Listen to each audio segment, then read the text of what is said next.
Doon ako sa brown. So PG1 ang tawag dito.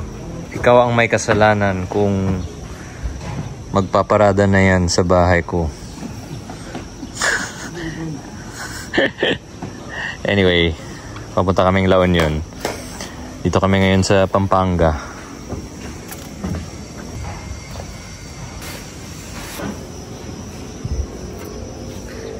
Actually, gusto ko nga lagyan ng balcony dito eh.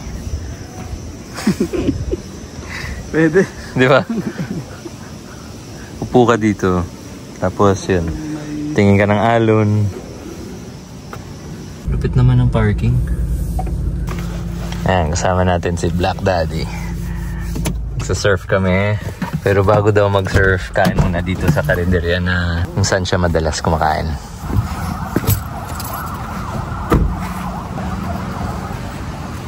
From here to La Union, mga 3 hours na lang. Pero yung dating namin, gabi na. Oh, legit to ah. Meron pa, meron pa. Uy, ano yan? Ano yan, te? Meron pa? Sisig na lang sa Shanghai. Oh, pwede, pwede. Sisig Shanghai. Sa lahat ng mga taga Pampanga, I'm sure alam nyo to. Ito ay tawag na...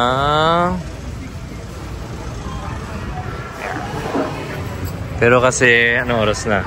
2 o'clock. Eh, wala na masyadong ulam. Eh, magkano yung lumpia? 380. 380. Kung dalawa? 55, sir. Sige. Yung sisig, magkano? 80 niya, sir. 80. Tapos isang kanin. Isa, dalawa. Isang bayad lang kayo? Mm. 60. Ano pa? 240 saka 310. Wala na. Well, yun yung kagandahan kasi di sila nagluluto ng marami.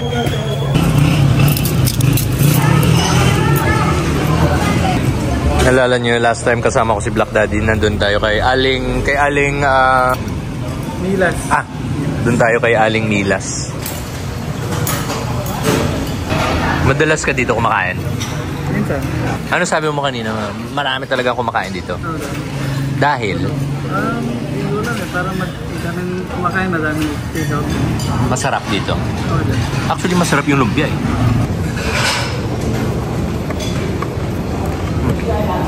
Parang ma-atay siya, no? Ma-liver siya. Sarap. Iba naman. Sisig pa rin. Mag-order ka ng extra chicharon, tapos durugin mo. Pero wag na. Ingatan natin yung ating cholesterol. Oh, nag-order ka ng itlog. Ayan yung kusina nila. Sobrang laki.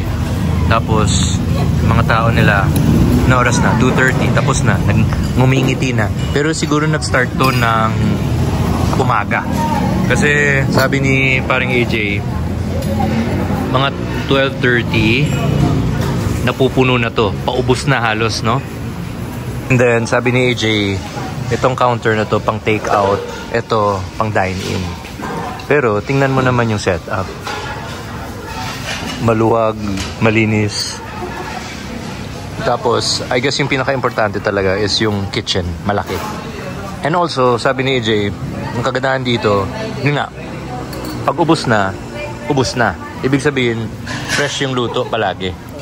Tapos na-meet ko yung isang, or hindi naman na-meet, nagkumamay lang. Yan, yung isang kusinero nila or may-ari, nag-hi siya. Parang, yung ngiti niya parang kinamusta kami or happy siya na nag-enjoy kami. Kaya rin siguro yung lugar na to ay dinadayo. Matagal na to, ano? Actually, to be fair, itong sisig na to ay masarap, ate. Masarap. Yung nga, maatay. Alam mo talaga na Kapampangan nagluto eh. Malasa, maganda yung texture, ulo talaga ginamit. Basta, yung kumaga, lasang Kapampangan talaga. Ano, Lods?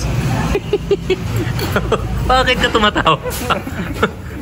May mali ba akong sinabi? Wala. Hindi, baka mabash ako ng mga Kapampangan. May mali... Masarap, masarap. Siya yung may-ari. Yan ang boss namin. Oh? Ano pangalan niya? Aling Pilin. Pilin. Yung apo niya yan. Apo niya na. Bea. Yung mga boss, palaging last kumakain. Oo nga po. Sa sunod, agahan ko. Mga 11. Maraming salamat, masarap. Yan. Kahit wala akong, thank you. Kahit wala akong alam about this place, pero ramdam mo kaagad eh. Ramdam mo na there's something special eh.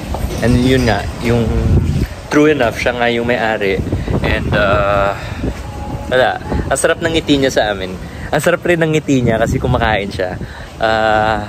Alam mo yun, parang ilang years niya na ginagawa yung pagluluto, pero hindi pa rin tatanggal yung kanyang passion for cooking. And that's what I aspire to be or to have, na kahit ilang dekada from now, gusto ko pa rin, you know, syempre ito yung ginagawa natin eh. Anyway, tara. Masarap yung ngiti nila pag nabutan natin yung alon. Aya.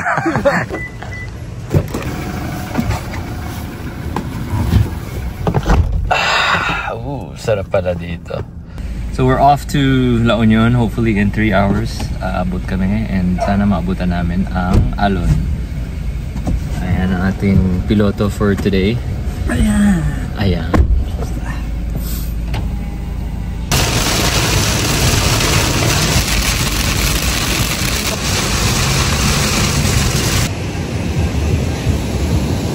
Touchdown LU. And yung alon, ang ganda.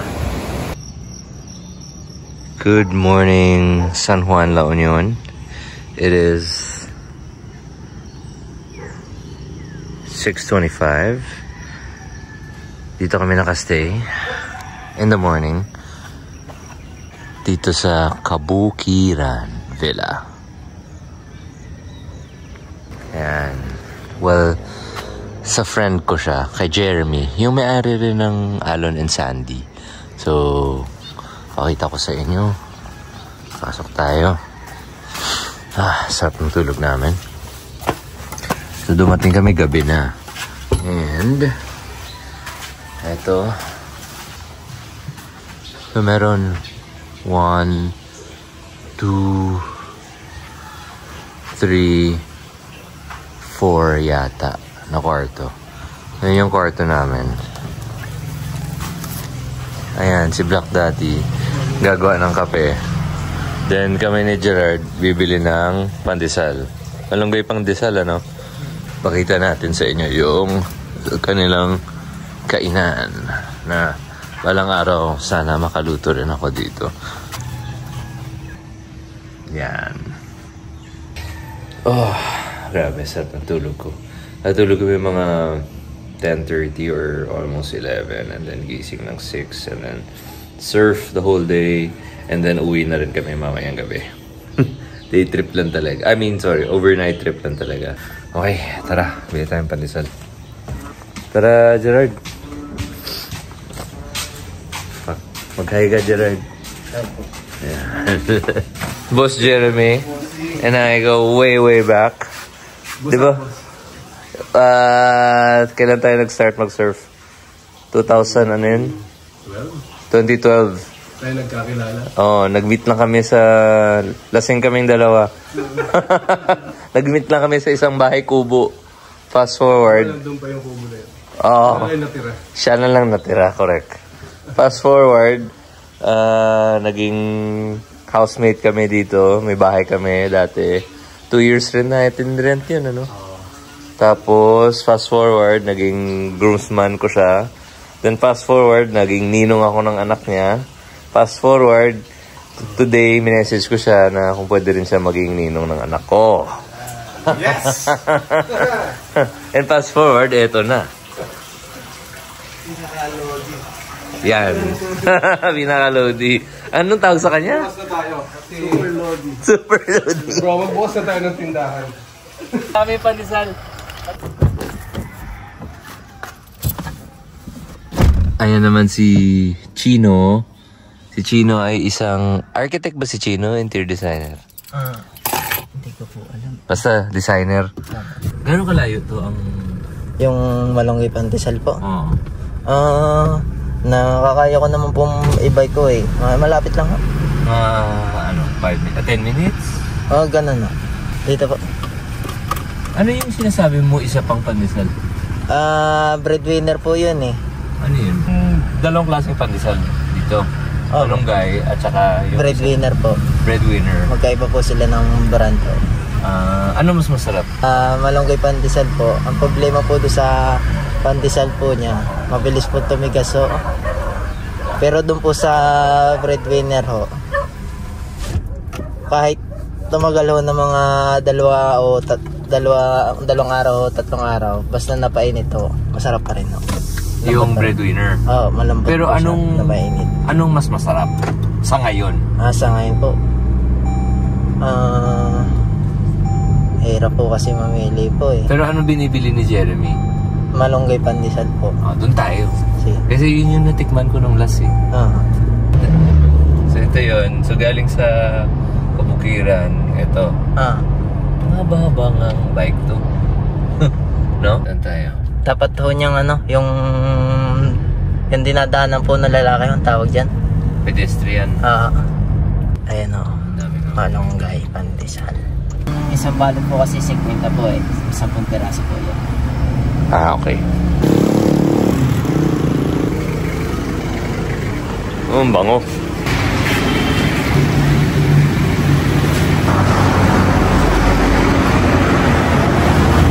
Lambot, tapos dito malutong. Saka ang ganda ng takis niya. Manalo. Ito rin yung binibili niyo sa Alon and Sandy, di ba? Iba po. Sa kabila po yun. Ano naman? Breadwinner po yun. Doon po sa... Dapat lang po nitong 7-Eleven po dito. Malapit lang po.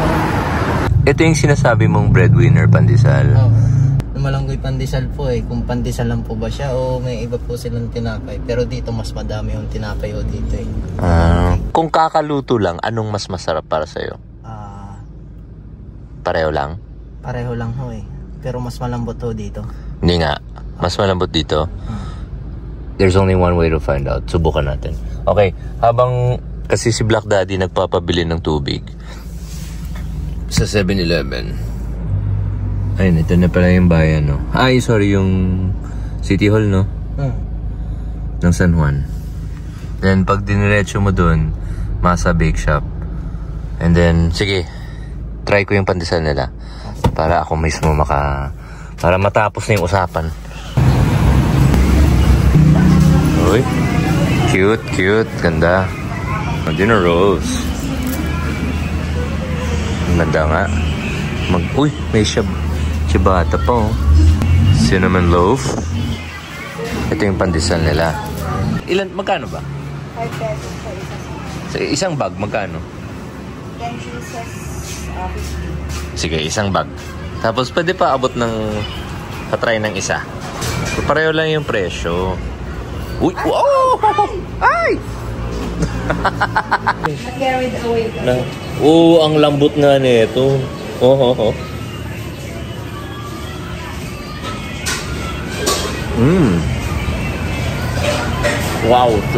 Ito naman sobrang lambot, no? Masarap rin. Okay. Binili tayo ng dalawa. Sarap. Binili tayo ng dalawa para may choices sila. Ate, ilang years na tong itong bake shop na to? Since pandemic. Since pandemic. Ay, kilala ka na dito. Dito ba natin? So dito talaga sila bumibili. Tara. Balik na tayo.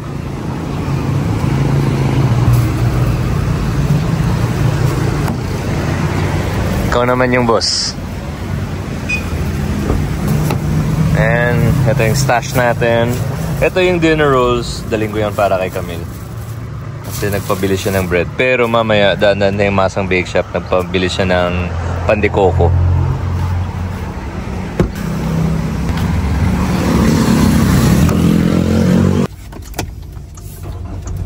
Ilang years na to yung Kabukiran? Nag-start po sila nung ngayon taon lang po ata. Ay, Deus. Nung dinala namin yung aso namin maliit, poachers. Umihi sa takot yung aso namin. Kunin ko po yung dalawa ko doon. Nagdala ako ng... Hindi ko alam anong prefer nyo. Ang ganda ng setup pa. Yung breadwinner or yung malunggay? Malunggay bro. Sarap yun. Oo. Staple yan dito sa loob. Yung breadwinner naman, matagal yung lambot niya, no? Oo. Oh, Deus, wag ha. Wag. Ay, go. Come on. Chin, ano nga kang? Architect or interior? Interior design. Okay. Interior designer. So si Chin yung responsible sa lahat ng mga... Isa sa mga responsible sa kagandahan ng San Juan. Medyo lang. Kasi may mga kaibigan din tayo na mga designer dito eh. Isa na dyan si... Ano yan? Isa na dyan si Papa Buji. So ito yung malunggay. Si breadwinner, 7. Ano oras sila bumubukas? Yung breadwinner po. Oo. 7 po. Hanggang 8. Tapos si malunggay, 24 hours. Ayan. Pili ka kung anong gusto mo. Lambot, no? Nabili akong cheese whiz just in case. Napakanya-kanya. Kaya taste is subjective eh. Tama na. Magsusurf pa tayo. Baka malulunod na ako sa tubig. Yun yung tawag namin sa kanya, Uncle Lodi. Kasi, 45 years old, tingnan nyo yung katawan, no? Oo. Tingnan mo ang abs, oh. Bro, yung naanak mo. Dati may ganyan rin ako. Pagkasama mo si Black Daddy, maganda ang kape.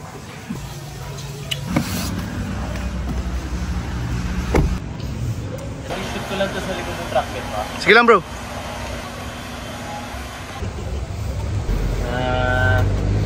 Iya ako sa inyo, galing nyo na mag-surf.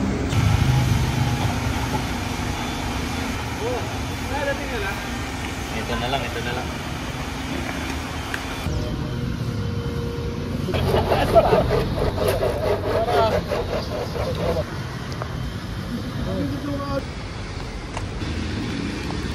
Asawa ko, uy, mag-t-shirt ka pag nag-surf ka. Huwag mo gayahin yung mga kaibigan.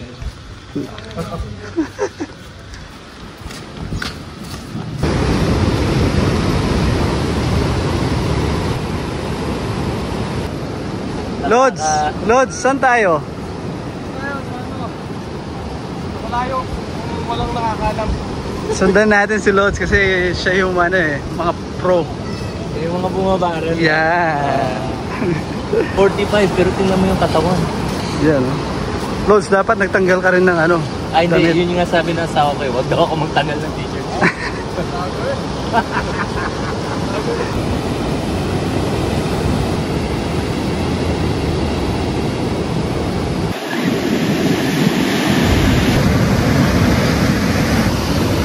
Lods.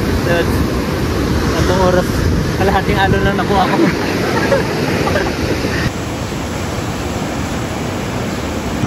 Kakatapos na namin mag-surf. Okay, so dito guys, dito kami nakatira. Dating-dati pa, mga more than 10 years ago. We rented an apartment there for 2 years. And dito kami kumakain sa Naknaks. Dati, karinderya lang to. Ngayon, 3 stories na. Oh. Bawal din sa akin yan.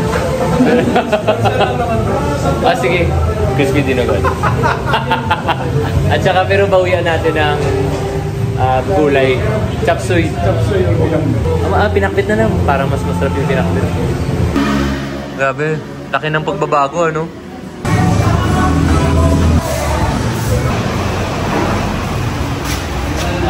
Yung Naknaks, marami tong suki. Marami tong napabusog na mga surfer after a good surf. Actually, after a good surf or after a long day, kung gusto mo lang kainin, lutong bahay na masarap eh. Sila yung Bicol Express? Dapat, ang pababa yun. Ganda ng plating tama nga naman talaga. Crispy dinuguan. Dakdakan. Yan walang kupas to si Jeremy Ramilo. 45 years old, yun yung katawan. Tapos ang katabi niya ay si Chino, single ladies. Guys, single I mean ladies. Chino is a very good interior designer, di ba, Black Daddy? PJ, taken na, sorry. Masarap na yung dinakdakan, no?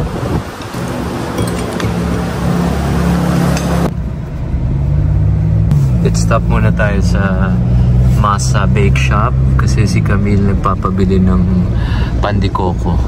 Kamusta yung lunch mo, Rod, sa Knock-Knocks? Masarap. Nakailang cup ka na rice? Ayan. Masa, wala rin kupas, no?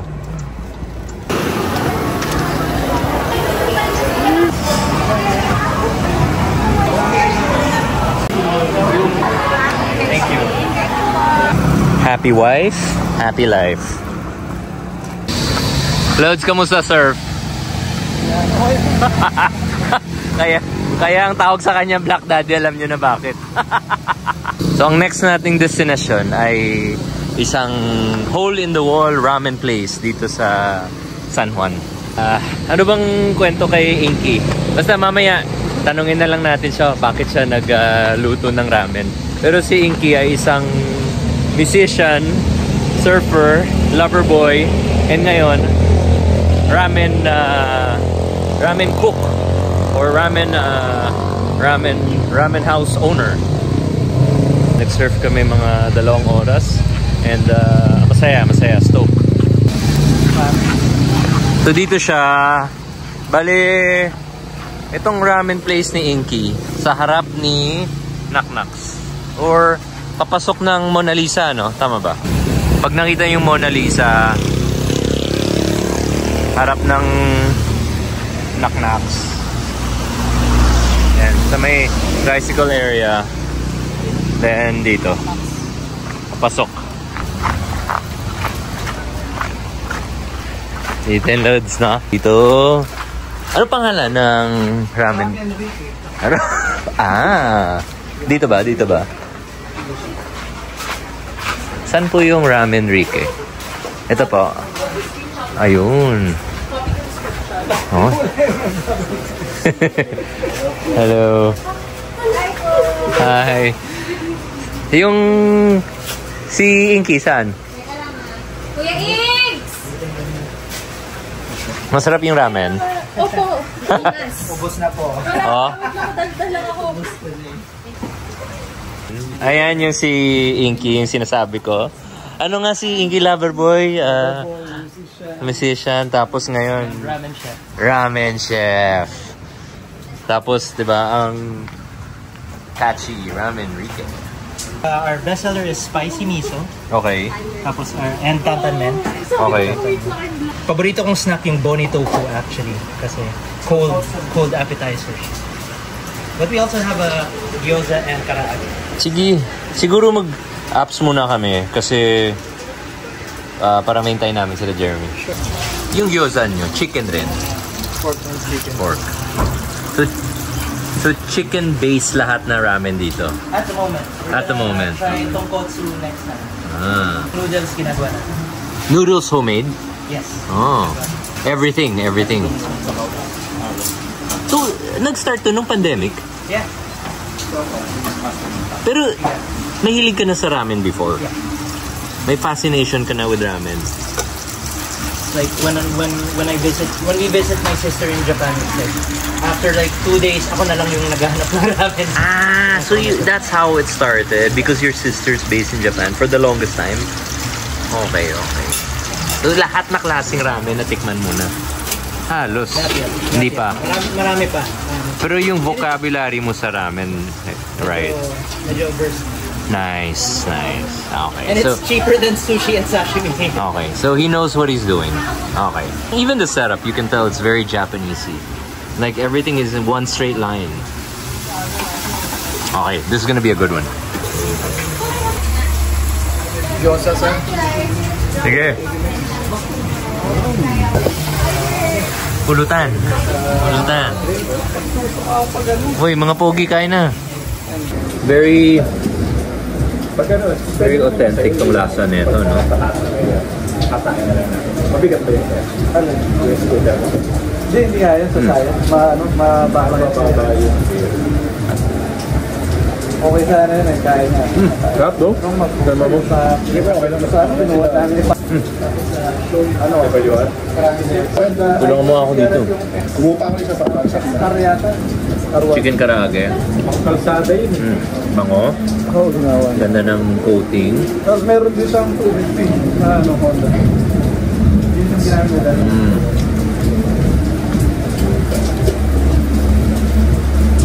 Maganda na ba? Kuya Chu actually helped me out. Talaga? Yeah. During the pandemic, I was doing pop-up ramen kits in Manila. And then I did pop-ups here. Tapos tanong ko kay Kuya Chu, Kuya Chu, can I present your ramen? Punta na kayo dito. Park ako sa Mona Lisa. 399 yan. Wala siyang comment. Para sa akin, tapos nag-comment. Pero hindi niya sinabi masarap. The second time I did a pop-up and I was already making my own noodles. Unang sip pa lang, masarap. Masarap, sabi niya. Big improvement.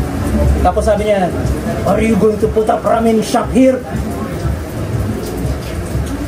Yes, Kuya Chu, gusto ko nang lipat dito. Okay. Tinakot pa ako. The second time I presented, I presented 2 bowls. Inubos niya pareho. Wow. Sobrang... Oh. Very parang authentic siya. Parang nasa Iskinita ka sa Tokyo. Bro, tikman mo na. Sarap na ito. Masarap rin tong karaage. Karaage talaga. Shoyu ramen. Shoyu ramen. Okay, sige. Shoyu ramen. Yung kaysa hindi nga sinano ko. Tayo na yun. Kailangan ko yung pang-kalyo din. May isang pang-kalyo. Ano meron kayo sa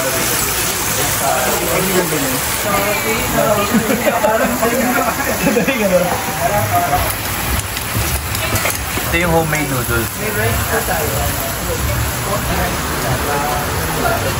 Nakakaliw yung pag-OC nyo.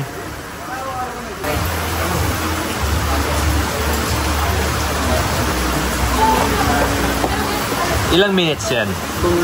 2 minutes.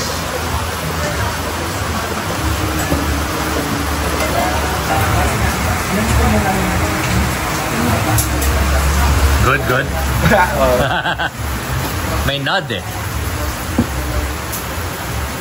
It's the spot ba? Bagay sa panahon, bro. Sakto.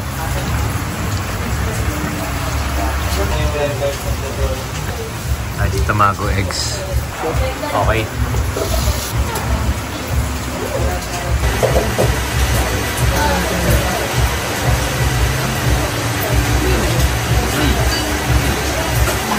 Very light, no? Pero very deep.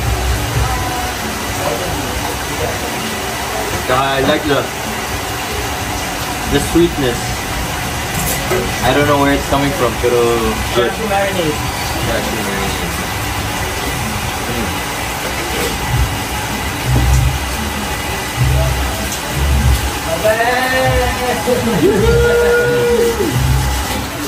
Good noodles. Try na. Basta bro. Kain. Lolo. May mga lodi na. Baka ako yung budulin niya eh. Ramen to. Para kang ramen pero weird na sa La Union ka. Ramen Rick eh. Ramen Rick. Sarap ng broth, bro. Kamusta, Lods? Kanina napansin ko may timing sila. Alam nila yung galawan sa kusina. Seryoso sila. Like, focus. Hindi sila yung pa-banji-banji or pa... Alam mo yun, parang Japanese yung approach. Kaya nakakabilib. Lods, kainin mo na to habang mainit ka.